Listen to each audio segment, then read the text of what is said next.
నీ యొక్క అభిషేకాన్ని పోగొట్టుకోవడానికి ఇదొక్కటి చాలు. దేవుడు చేయొద్దన్న పనిని చేస్తూ ఉన్నాడు. మీరు వ్యభిచరించవద్దని చెప్పాడు, దొంగిలించవద్దని చెప్పాడు, అబద్ధ సాక్ష్యాన్ని పలకవద్దని చెప్పాడు. కానీ సంసోను దేవుని చేత ఏర్పాటు చేసుకున్నవాడే కానీ తన జీవితంలో పూర్తిగా ఆ యొక్క పులిపిండిని తీసి పారవేయలేకపోయాడు.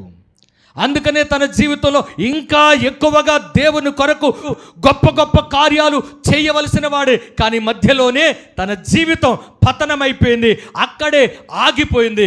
వాట్ ఈస్ ద రీజన్ అంటే అతడు పులిపిండెను తన మనస్సులో ఉంచుకున్నాడు. కానీ ఆఖరి క్షణంలో తను పశ్చాత్తాపడ్డాడు. ఏం తెలుసా?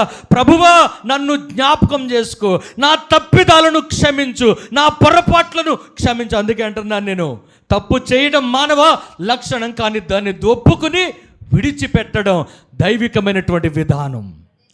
ఈ రోజున చాలామంది తప్పు చేస్తూ ఉన్నారు, అదే తప్పులో కొనసాగిపోతూ ఉన్నారు. ఈరోజు లోకంలో బ్రతుకుతున్నారు, అలాగే వెళ్ళిపోతున్నారు. కానీ దేవుడు నిన్ను గద్దించినప్పుడు, దేవుడు నీతో మాట్లాడినప్పుడు, ఈరోజు ఈ పులిపిండి నీలో ఉండకూడదు అని దేవుడు మాట్లాడినప్పుడు ఆ మాటలను హృదయంలో తీసుకుని మనం ఏం చేయాలో తెలుసా? ప్రభువా, నన్ను జ్ఞాపకం చేసుకో నాయనా, ఇదిగో నాలో వెంటాడి వేధిస్తున్నటువంటి ఈ యొక్క అపవిత్రాత్మ, చీకటి శక్తులు బంధించబడులాగున మనం ప్రార్థన చేసుకోవాలి, విడిచిపెట్టాలి, పాపాన్ని విడిచిపెట్టాలి.